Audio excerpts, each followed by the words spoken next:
Students, welcome to MCPS online classes. अपन chapter number 15 पढ़ रहे थे बेटा, नीलकंठ, उसके आगे का भाग। घर पहुंचने पर सब कहने लगे तितर है, मोर कहकर ठग लिया है।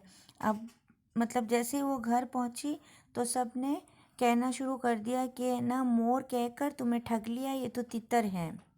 कदाचित अनेक बार ठगे जाने के कारण ही ठगे जाने की बात मेरे चिढ़ जाने की दुर्बलता बन गई है।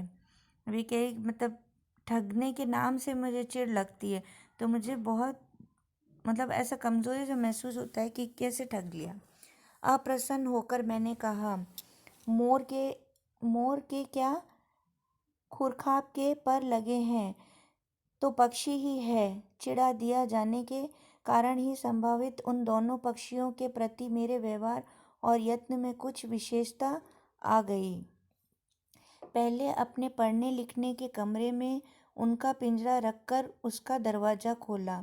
अब वो कह रही हैं कि पहले मैं जिस कमरे में पढ़ाई लिखाई करती हूँ उसमें बंद करके वो कमरा और पिंजरा खोला। फिर 2 कटोरों में सत्तू की छोटी छोटी गोलियां और पानी रखा। अब उनको खाना भी तो चाहिए होगा ना, भूख लगती, तो सत्तू की छोटी छोटी गोलियां बनाई और पानी रखा। वे दोनों चूहेदानी जैसे पिंजरे से निकलकर कमरे में मानो खो गए।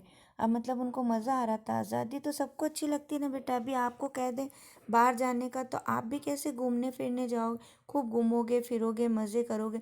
ऐसे वो जैसे उनको पिंजरे से निकाला तो कमरे में वो खूब इधर से उधर जा रहे थे। कभी मेज के नीचे घुस गए, कभी अलमारी के पीछे। अंत में इस लुक छुपी से थककर उन्होंने मेरे रद्दी कागजों की टोकरी को अपने नए बसेरे का गौरव प्रदान किया।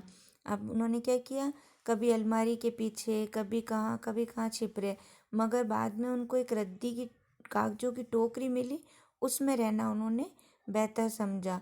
वो पिंजरा तो उन्हें अच्छा नहीं लग रहा था क्योंकि उसमें बंदी बन रहे थे वो। 2-4 दिन वे इसी तरह दिन में इधर उधर गुप्तवास करते और रात में रद्दी की टोकरी में प्रकट होते रहे। यानी देखो, दिन भर वो घूमते रहते इधर उधर और रात को रद्दी की टोकरी में जाके सो जाते। फिर अस्वस्थ हो जाने पर कभी मेरी मेज पर, कभी कुर्सी पर और कभी मेरे सिर पर अचानक आविर्भूत होने लगे। अब मतलब सब जगह घूमते, कभी मेज पर, कभी कुर्सी पे, कभी सिर पे चले जाते, इधर उधर खेलते रहते। खिड़कियों में तो जाली लगी थी, अब खिड़कियाँ तो बंद थी, जालियाँ लगी हुई थी, पर दरवाज़ा मुझे निरंतर बंद रखना पड़ता था। वो कह रही कमरे में तो मैं पूरा घुमा लेती उनको, मगर दरवाज़ा बंद रखती। खिड़की से वो बाहर देख लेते, मगर उनको कमरे से नहीं जाने देती। खुला रहने पर चित्रों चित्रा चित्रा यानी उनकी एक बिल्ली है चित्रा, इन नवागुतकों का पता लगा सकती थी। अब वो जो बिल्ली पाली वो भी पता लगा सकती थी कि मोर है, तो मैं वो खाने चली जाती। और तब उसके शोध का क्या परिणाम होता, यानी बिल्ली को पता चल जाता तब तो वो सीधा उसको खाने जाती, इसलिए उससे छुपा के रख रहे थे। ये अनुमान करना कठिन नहीं है। वैसे वह चूहों पर भी आक्रमण नहीं करती। अब जैसे वो चूहों पे भी आक्रमण नहीं करती क्योंकि उसे खाना बराबर मिलता रहता था, तो वो किसी पे भी मतलब किसी भी जानवर को नहीं मारती। अब मान लो अगर उसको खाना नहीं दें तो वो भूखी प्यासी कुछ भी चीज़ खा सकती है, मगर खाना मिल रहा है तो क्यों क्यों मारेगी। परंतु यहाँ तो दोष सर्वथा अपरिचित पक्षियों की अनाधिकार चेष्टा का प्रश्न था। भी कह रही फिर भी मैं रिस्क नहीं ले सकती थी, फिर इसलिए मैं बिल्ली से उनको छुपा के रखती थी।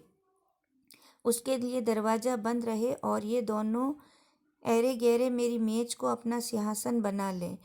यह स्थिति चित्रा जैसी अभिमानिनी मर्जरा के लिए असह्य ही कही जाएगी।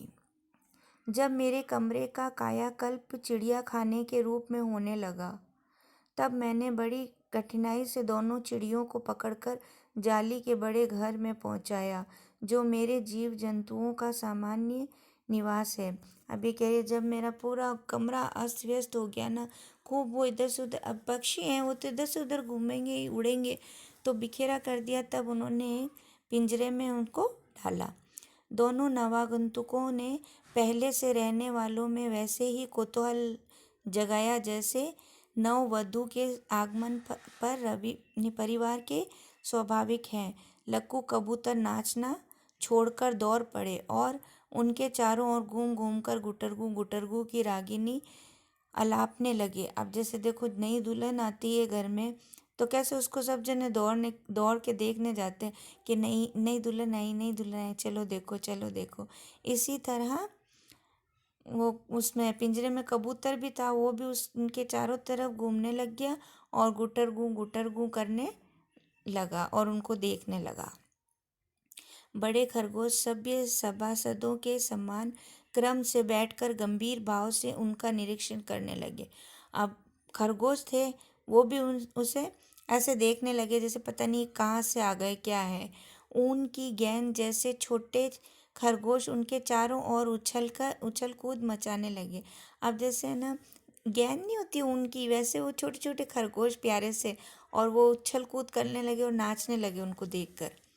तोते मानो भली भांति देखने के लिए एक आंख बंद करके उनका परीक्षण करने लगे। अब तोते जो थे वो भी भली भांति उनको देख रहे थे कि ये कहाँ से आ गए नए जीव, नए पक्षी।